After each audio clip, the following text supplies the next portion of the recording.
Hello guys, welcome to my channel. For today's video, I'm gonna show you the indicator that I use to place an entry. Sariling indicator ko po ito ginamit para yun nga for entry signals. If walang signals, walang entry. Here, nasa H1 po tayo ito. Nasa H1 tayo. Pero yung entry indicator ko is magti-trigger siya sa 15 minutes time frame. Ito po. Show. Yan. Ito po yung signal niya for today. Bali, sa atin sa Pinas, dito siya. 11:45 kaninang umaga. May entry signal siya for buy. Ito. Entry dito. Ito. Yan. Buy yan. Buy signal yan. Pero di ako pumasok since mahina yung volume dito. Kasi nga Asian session pa. And last day, downtrend din po. Ito. As you can see, itong mga itong dito, itong trend line ito trend line to. Itong trend line, ayan, downtrend. So nag-break nga ito dito pero sa Asian session. So ayaw kong pumasok kasi nga baka pick out lang. Pero kung pinasok natin yan, malaki-laki din yan. Tingnan niyo gauge natin siya. Ilang yan. Ito. Measure natin na to. Dito sa buy signal niya, sa close lang tayo niya mag base diyan. Papunta dito, yan 73.6 736 736 pips. 5 bars lang. Nag-last lang siya ng 1 hour and 15 minutes. So kung nag-place tayo dyan, so gain yan. So pero wala tayong entry dyan. Dito tayo nag-entry kanina. Dito sa sell, yung sell signal dito. Yan. Ito yung oras 15:15 dito sa Pilipinas ay alas 3:15 na may sell signal na binigay yung indicator. Tapos dito alas 4, ito na nga pangalawang signal niya. Pero nag-entry tayo dito, yata tayo nag-entry sa first sell signal since ang basis ko for entry sumabay lang ako sa trend kahapon dito kasi downtrend nga market. Nasa US30 nga pala yung natin, US30 yung ito po, US30 yung ating tinitrade. Yan, tapos dito natin niya dito alas 3:15 kanina hapon may sell signal na. So tingnan natin yung entry natin dito. Ito po yung may tayo dito tayo nag-entry dyan sa 23.67 yung presyo na tayo pumasok. So tingnan natin sa chart dito, M15 same time frame. Yun nga, dito tayo pumasok. Dito sa pullback dito tayo pumasok. Pullback yung first break niya sa trend line na dito, ito yon, which is ito yon dito. Tingnan nyo, dito tayo pumasok, dito, itong green na candle na maliit, yan dito tayo pumasok sa green candle. Tingnan nyo yung cursor kasi wag yung sa touch gesture ko, ito yung sa cross line tayo mag base, dito tayo pumasok. So tingnan nyo yung sa MT5 natin, dito po ako pumasok. Tapos dito nag-exit ako dito. Pero ang market, tingnan nyo, 20, ano yung presyo? 23.5. Yung exit ko is 23.57. 23.57. Entry ko is 23.67. So ilang pips yan? Malaki-laki din yan. Mix natin yan.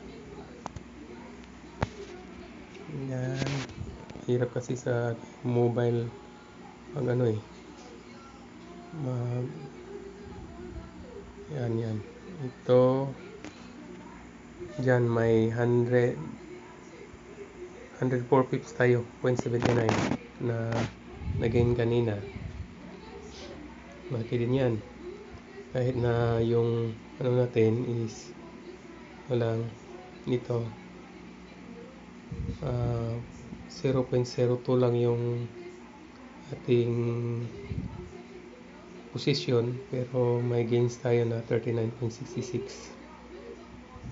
ganun po laki yung gains. Tapos dito sa may GU, dalawa yung entry natin. May buy tayo na na-hit yung stop loss, tapos may sell tayo na gain din kanina. Dito yun yung entry ko yata dito sa buy signal, buy entry. Mukhang walang signal yata kanina, tingnan natin. Ito na nga. Meron buy signal, meron siyang buy signal, kaya tayo pumasok. Tapos walang sell signal, pero pumasok pa rin tayo dito sa 1.33183 dito. Kasi nga baka ito yung nakita ko kanina ito chart. Ito yun chart ng GU. Dito. Late na nga masyado yung entry kasi na-hit yung stop loss natin dito. Na-hit yung stop loss. Nag-entry tayo ulit dito para recovery. Kasi nga nag-downtrend na yon yung GU kanina. Ito, downtrend na dito. Dito tayo nag-entry. Dito. Yung cross line yung tingnan nyo, dito yata yun. Dito tayo nag-entry 15.45 na last stress quantizing ko sa atin sa Pinas. Tapos nag-exit tayo dito 17.45, which is 5 PM and 45 minutes. 5 and 45 kanina.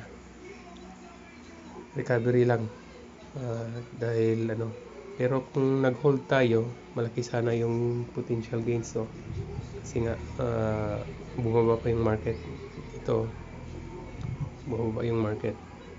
Change tayo sa H1 para makita nyo lang yung yung entry natin. Ito tayo nag-entry, tapos nag-exit tayo dito, pero kumuta pa yung market dito, bumaba pa. So yun malaking tulong itong indicator, especially sa index. Ito yung US 100 Nasdaq. Dito malaki yung gains dito. tingnan nyo yung trading history ko sa Nasdaq. Malaki yung gains niya dito. Tapos history, check natin last week. May gains tayo last week na 251.